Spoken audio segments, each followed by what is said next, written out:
Zëvendës Ministri i Punëve të Jashtme të Sllovenisë, ambasador Andrej Logar, faleminderit për këtë intervistë në Ora News.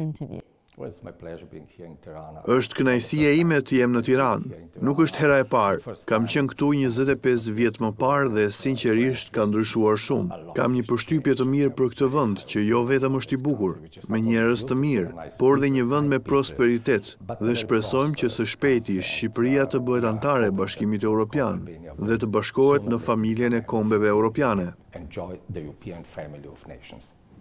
Riktheheni në Shqipëri pas 25 viteve, çfarë u tërhoqi vëmendjen? That second, I was then in 1997, then 2004, 2005.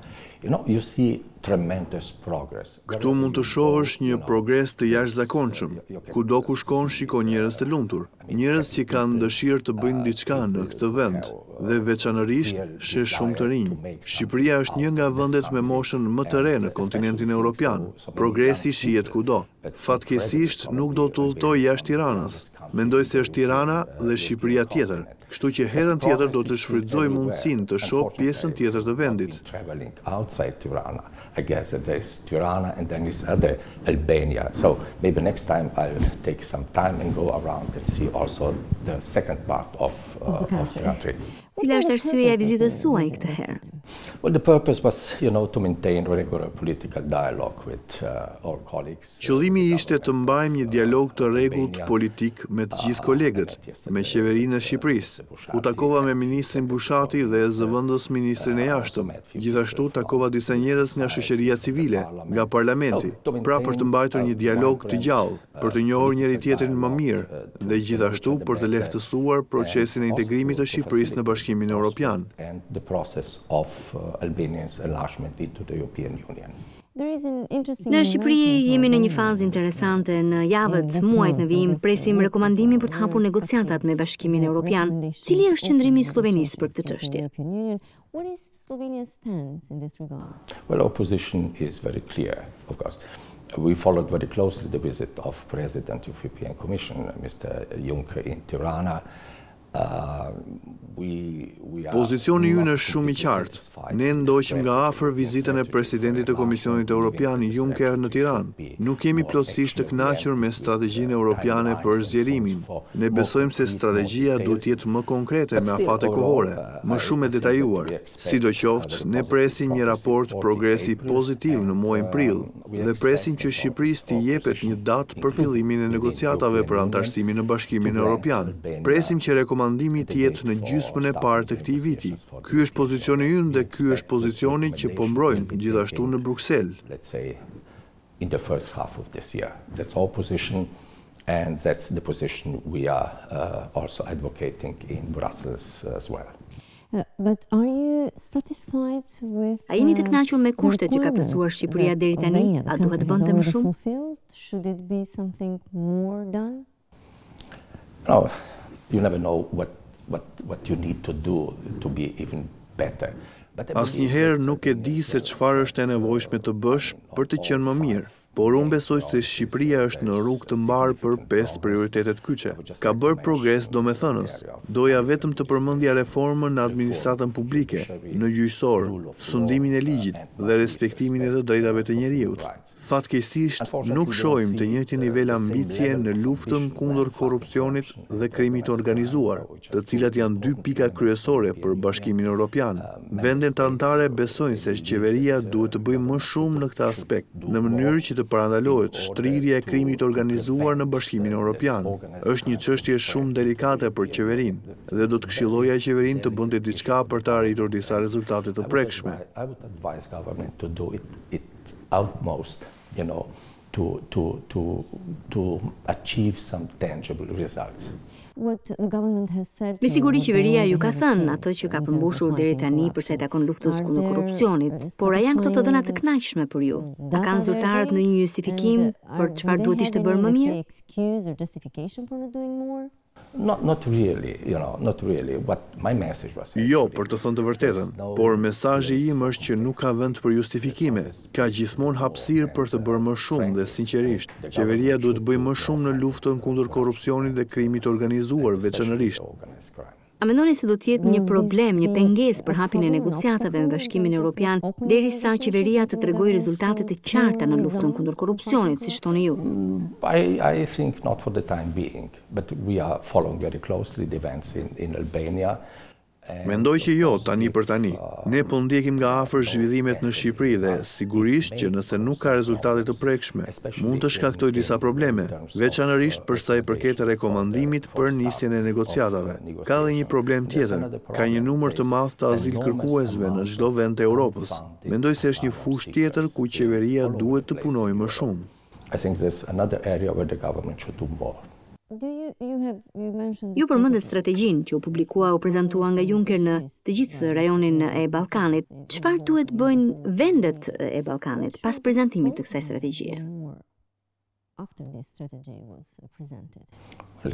I mean, after the strategy is adopted, the countries should adopt, governmental, plans for the negotiations. Pasi kjo strategji u miratua, vendet e rajonit duhet të miratojnë plane qeveritare për negociatat. Sllovenia e mbështet zgjerimin. Ne besojmë se Ballkani Perëndimor nuk merr vëmendjen që meriton. Ne duam stabilitet në rajon. Ne duhet të paraqesim një perspektivë zgjerimi të besueshme për vendet. Një perspektivë zgjerimi e besueshme për vendet, do të thotë përpjekje të besueshme, reforma dhe veçanërisht respektimin e rritjes dhe forcimit të sundimit të ligjit. Respect for increased and strengthened rule of law.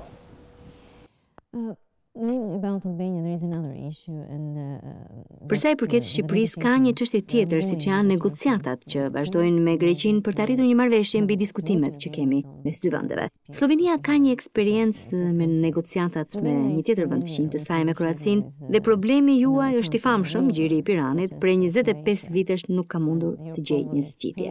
A mundet që fëmijët ta pengojnë integrimin e një vendi që aspiron të bëhet antar i Bashkimit Europian? How this relations with neighbors may obstacle the EU integration of the country? Well, I mean, Mr. Juncker was very clear on that issue, urging countries to resolve all bilateral issues before becoming members of.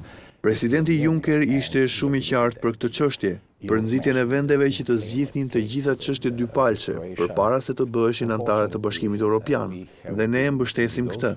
Ju përmendet rastin e famshëm me Kroacinë. Fatkeqësisht kemi negociuar me Kroacinë për kaq shumë vite dhe kemi qenë shumë afër për një marrëveshje. Fatkeqësisht nuk ja kemi dalë dhe më pas vendosëm ta dërgonim çështjen në gjykatën e arbitrazhit, e cila mori një vendim që fatkeqësisht Kroacia nuk e pranon. Ky është një problem, i cili nuk ka lidhje me Bashkimin Europian, sepse ata na shtyn ta zgjidhim këtë problem. Por kur një vend refuzon një vendim ligjor urdhërues të gjykatës, është një precedent shumë i rrezikshëm për vendet e tjera të Ballkanit Perëndimor. Për më tepër që Kroacia ka hapur çështje të rëndësishme me Bosnjën, Malin e Zi, me Serbinë, me Slloveninë, dhe është një vend antar i Bashkimit Europian. Por qenë antar nuk duhet të jetë alibi për të ndaluar vende të tjera për t'u bashkuar Bashkimit Europian. Ne shpresojmë që negociatat mes Greqisë dhe Shqipërisë të jenë të suksesshme. Shpresojmë që ju të jeni me më shumë fat se ne dhe që problemi të zgjidhet paqësisht dhe në të mirë të qytetarëve tuaj. To prevent other countries to enter European Union.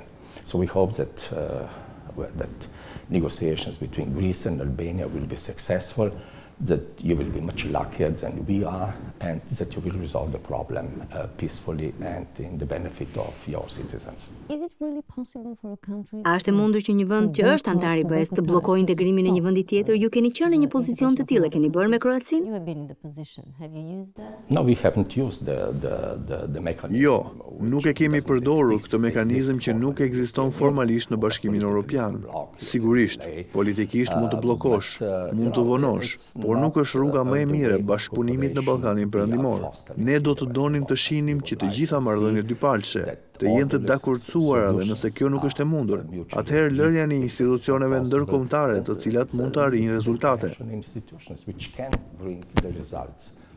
Ambassador Logar, is Slovenia concerned about... A është e shqetësuar Slovenia nga prania e lojtarëve të tjerë ndërkombëtar në Ballkan, siç mund të jetë Rusia, Kina apo Turqia? Siç duket në disa analizat publikuara, këto vende kanë rritur interesin e tyre për Ballkanin.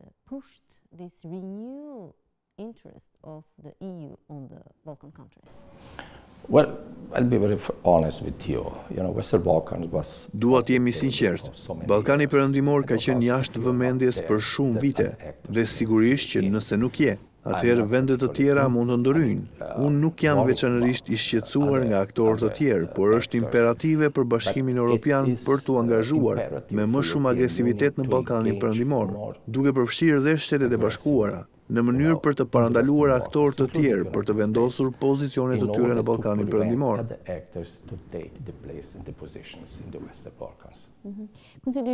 Për sa i takon dy vendeve, marrëdhënies midis Sllovenisë dhe Shqipërisë, a ka bashkëpunim ekonomik?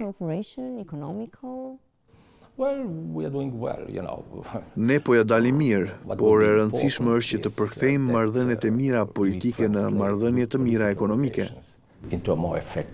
Economic cooperation. Sepse në fund për këtë bëhet fjalë. That what matters and what people expect from the government. I think that there are many areas, at least 4. Kjo është ajo që ka rëndësi dhe ajo që njerëzit presin nga qeveritë. Ka të paktën 4 fusha që mund të bëjnë shumë më shumë. Është sektori i energjisë, mbrojtja e mjedisit, turizmi dhe kultura dhe industria e ushqimit. Këto janë 4 sektorët ku Shqipëria dhe Sllovenia mund të bëjnë shumë më shumë. Ne jemi shpresë plot që vizita tjetër e ministrit tuaj në Ljubljanë dhe veçanërisht drejtoritë e marrëdhënieve ekonomike, që do të takohen në një të ardhme të afërt, do të gjejnë mënyra të reja se si të forcojnë marrëdhënien ekonomike midis dy vendeve.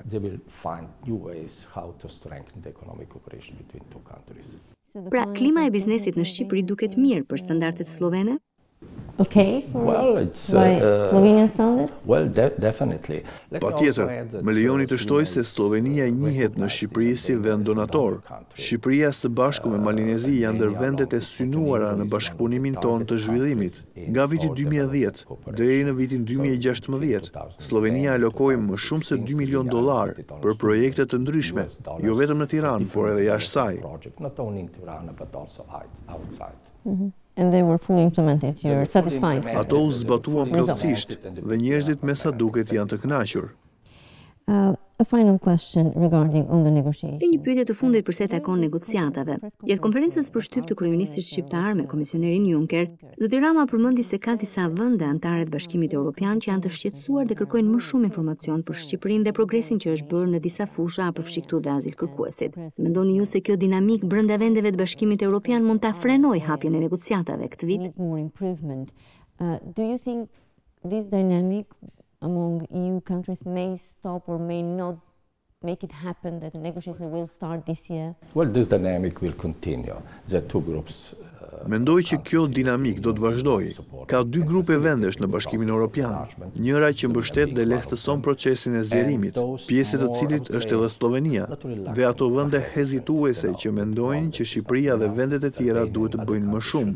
Por jo gjithmonë arsyet janë tek Shqipëria apo Malizi apo vendet të tjera të Ballkanit Perëndimor, por më shumë janë problemet e brendshme, se si ti shpjegohet popujve nevoja për zgjerim të mëtejshëm të Bashkimit Europian. Në shumicën e rasteve bëhet fjalë për problemet e brendshme, më shumë se pozicioni vendeve aplikante. I think that predominantly we are talking about internal problems rather than reflecting the position of applicant countries. Në Shqipëri, Bashkimi Europian mbetet ende një ëndër që shpresohet realizohet një ditë, ndërsa Slovenia e realizoi këtë ëndër. Si e perceptojnë njerëzit? We did, you know, at the beginning when we start negotiating. Në fillim edhe ne e kishim. Në vitin 1997 kur filluam negociatat dhe kur u bëm antar të Bashkimit Europian në 1 maj 2004, mbështetja popullore për Bashkimin Europian ishte e jashtëzakonshme, por gjatë negociatave mbështetja për Bashkimin Europian ra në mënyrë domethënëse. The support for European Union has dropped, not significantly, but has dropped. Në çfarë niveli është aktualisht? Well, probably it's 70% still. Mendoj se vazhdon të jetë 70%. Ne nuk kemi parti politike euroskeptike apo politikan euroskeptik. Bëhet fjalë për disa individ dhe kaq. Vendimi për të bërë antar i Bashkimit Europian ishte një nga vendimet më të rëndësishme pas pavarësisë. The most important decisions after the independence. Faleminderit për intervistën. Thank you. Faleminderit.